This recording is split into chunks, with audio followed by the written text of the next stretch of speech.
In today's video, I'm going to teach you how to add bullet points in Smartsheet. If you're organizing tasks, notes, or checklists, a clean bullet list can make your sheet much easier to scan. I'll walk you through a simple method that works reliably across browsers and devices.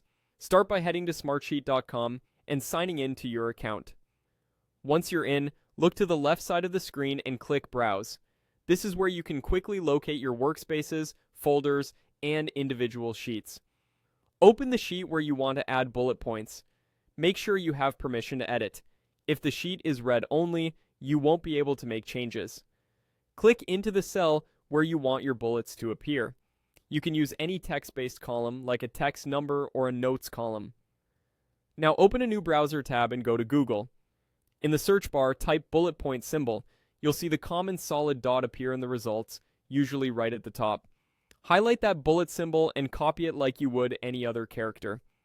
Return to your Smartsheet tab and paste the bullet into the cell. Add a space after it for readability, then type your first list item. If you want multiple bullets in the same cell, insert a line break and repeat. On Windows, press Alt plus Enter. On Mac, press Option plus Enter. Paste another bullet, add a space, and type the next item. Continue that pattern for as many bullets as you need. This copy and paste approach ensures the bullet renders consistently, since Smartsheet doesn't have a built-in bullet list button. Once you have one bullet in the cell, you can speed things up by copying that bullet plus space combo and pasting it again wherever you need it. If your bullets wrap awkwardly, you can widen the column or wrap text so everything stays legible.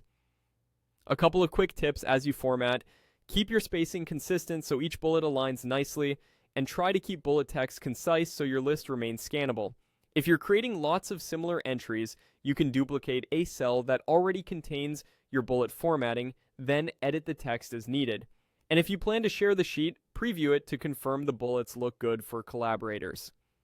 That's it. You've opened your sheet, selected a cell, grabbed a bullet symbol from Google, and pasted it cleanly into Smartsheet to build an easy-to-read list.